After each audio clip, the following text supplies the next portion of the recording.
If you saw the Indiana versus Ohio State game, you saw a fun game, even though it didn't look like it was headed that way at halftime. You probably saw that Fields threw 3 interceptions, but did you notice that Indiana's defensive game plan overall? Their combo of man and zone blitz schemes might just be a blueprint for disrupting Ohio State's offense moving forward.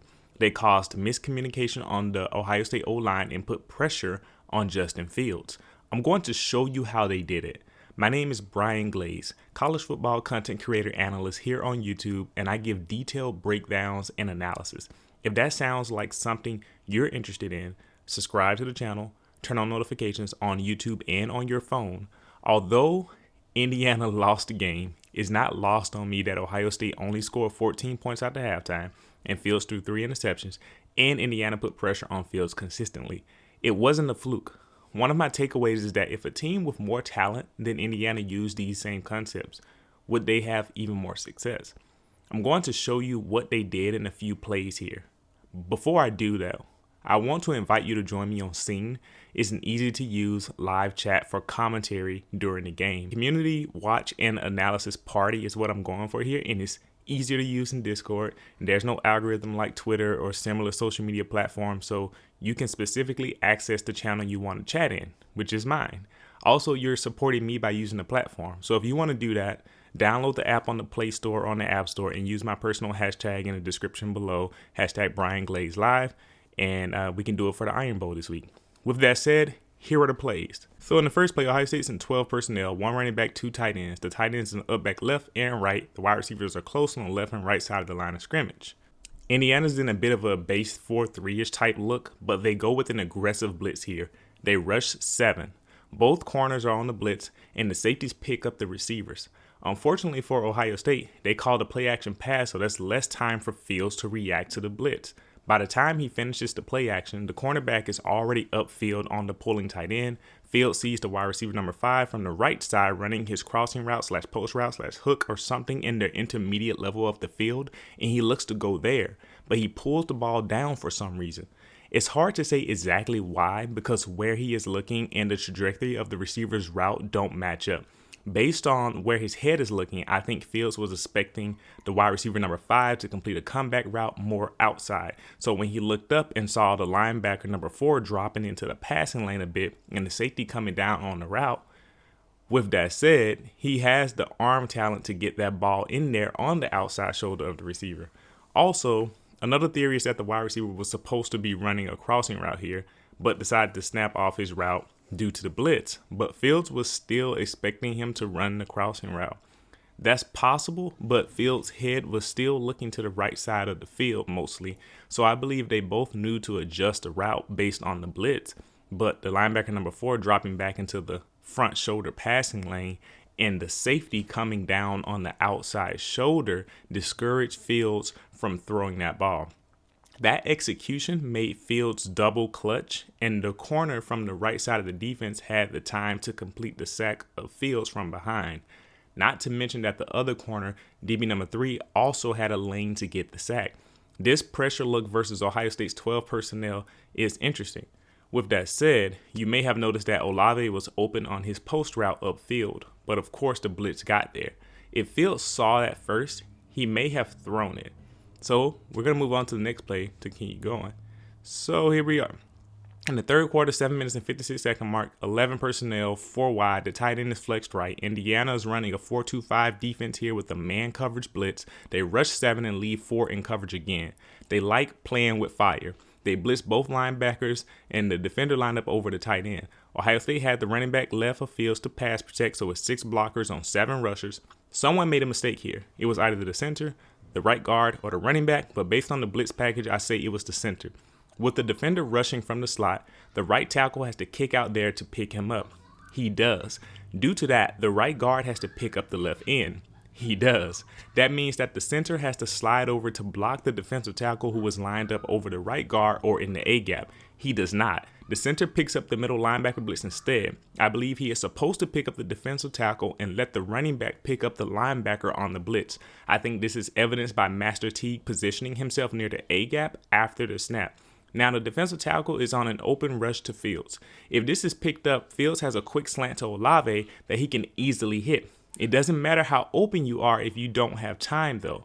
If that center misstep is a habit, teams can take advantage of that. But with that said, I'm going to show you even more. And I'm going to move on to the third play that I'm going to show you that just kind of keeps exacerbating the points that I'm making here and helping you see what I'm getting at. So Ohio State is in 11 personnel again. They're in the shotgun formation. Teague is set to the right. The tight end is set to the left. Indiana's in a 4-2-5 zone defense. Another blitz package. This time they switch it up a bit. They blitz both linebackers again and the safety. The other wrinkle is that the defensive lineman number 97 drops back into zone. I love the blitz pattern. The linebacker number 47 takes the center number 50 head on. The linebacker number 4 loops around that stunt to get into the right side A gap. They basically ran a stunt blitz. This will force Master Teague to pick up the linebacker. He doesn't do a great job of it though. With that said, linebacker number 4, who is not who Indiana was looking to get Fields. The safety coming in on the A-gap after that was the real goal, just as schemed. He comes through unimpeded and wraps Fields up for the sack. He was too fast for the center or the right guard to react to him, and he cleans up nicely, and that's well done. The interesting thing here is that Fields saw Olave on the left side of the field, running to open field, up the field on the left side. All he had to do was quickly loft one out there for an easy completion. He looked at it too long.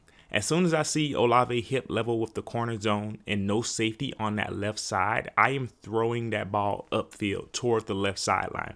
It was a quick 1 or 2 seconds, but it was definitely there. Indiana seems to be counting on Fields to hesitate when these blitzes come through. This is an interesting thing to look at so far. With that said, we're going to go on to another play. So we're in the first quarter, 1 minute left. Ohio State's 11 personnel, shotgun, running back set to the left of Fields. Indiana with the same 4-2-5 defense. They're running a zone blitz again here. This time it's a 5-man rush with 6 dropped into coverage. They blitz the inside linebacker number 4 right at the right side A-gap. Once again, they are attacking the interior offensive line, specifically the A-gap. The right guard helps the center pick up the blitzer since the defensive tackle went wider on his rush towards the right tackle. The issue here is that the left end is on the C gap and the right tackle has to make sure he doesn't get a wide rush on the QB. He passes off the defensive tackle back to the inside. The problem here is that the right guard is helping the center with the rush. Notice that the running back is in the interior for pass protection. I believe the center is supposed to be passing off the linebacker to the running back here, or the right guard is not supposed to stick with the center for the entirety of this block.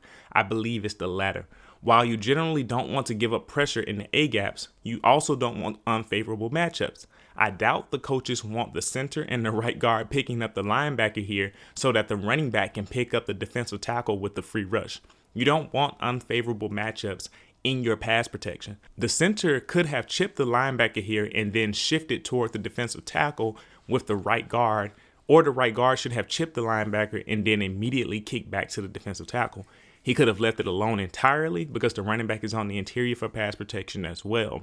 He should have noticed the outside rusher as well here. Speaking of the outside rusher at left end, look at how he stops his rush and falls back into Fields' passing lane so that he hesitates to throw the quick out route to the tight end. Somebody is watching the quarterback's eyes and watching film. Good blitz in that it created miscommunication by causing the right guard to overthink his assignment and leave his QB open for pressure. It leaves me with a question. How many starts does this Ohio State offensive line have? They seem to have a lot of experience based on years in the program, and they have 3 returning starters, right? So it makes you wonder kind of what's going on here. So another play, first quarter, 3 minutes, 7 seconds left, 11 personnel, shotgun, running back set to the right, the tight ends in line on the right side, Indiana running the 4-2-5 zone scheme. They rush 6. It's not an aggressive blitz though. This one seems to be to contain Fields and force him to be uncomfortable on this play. With that said, the Indiana players are experienced and have good field awareness. Look at how the linebacker number 47 starts out blitzing toward the A-gap again, but notices that Fields immediately starts moving out right. The 47 stops his blitz and starts pursuing to the right, and linebacker 46 does the same here. 47 gets on the outside shoulder of the right tackle to ensure that Fields doesn't run. 46 also has an angle out there as well. With that said, Ohio State has designed a backdoor downfield pass and a short leak pass. The downfield pass isn't there, so Fields looks to check down. Now this is where the experience and awareness show once again. Look at how right end number 87 was rushing upfield, but then notice the leak out pass when he cut back inside. Instead of rushing the quarterback steal, he whips around and gets into the throwing lane of Fields to discourage that pass. Fields then turns back right and tries to throw a tight window to his receiver coming back to the ball. The pass is contested and it bounces weirdly for an interception. This would not have happened without the experience and field awareness of the defense on this play. This was a disciplined play by the blitz, and it was good adjustments. This allowed the 6-man pressure to come through and force Fields to throw that pass to a covered one-on-one opportunity. Notice how the front 7 ran to the pass. Linebacker number 46 was there to pop the pass up, and defensive lineman number 98 caught the interception. He then went down immediately with the ball, and that's really good to see, so you don't get your ball stripped and you don't mess up. You love to see that. So now I'm going to show you one of the times where Ohio State got it right in picking up the blitz. It's the second quarter, 6 minutes and 4 seconds before the half. It's 3rd and 5. Ohio State's 4 wide, 11 personnel with the running back set to the right. Indiana with the same defense, but this time it's a 5-man rush. 1 linebacker blitzing with 6-man zone behind it. Notice how when the linebacker blitzes toward the A-gap this time, there are more blockers than blitzers as well. There's a stunt in the middle with the 2 defensive linemen. The right defensive tackle crashes down on the center while number 6 loops around to the left side of the offensive line. Meanwhile, the linebacker blitzes at the A-gap, but due to Ohio State having a numbers advantage, they have 3 offensive linemen covering the interior. And then watch the running back aggressively steps to the stunt, looping defensive tackle, and blocks him. This gives Fields a pocket to hit his wide receiver on a drag route underneath. His ability as well to contort his body in a position to throw that ball quickly was nice as well. This situation was an intentional platform change for the throw rather than a mechanics issue. And that's just good stuff. Ohio State has to work on picking up on the blitz when they don't have the numbers advantage, as well as you can see what happens when they don't. And after seeing this, I have a question. Do you think a team like Alabama, Clemson, or Notre Dame using this concept will have a similar degree or more success versus Ohio State? Do you think Ohio State gets this cleaned up by the playoffs? Do you think it's a big deal at all? All in all, this caught my attention in the game, and I wanted to make a video about it. If you enjoyed this, you can click on the video here to the left. It's the video that the YouTube algorithm recommends you watch. And if you click on the video to the right, it's the last video that I made. So thank you for watching. I'll see you next time.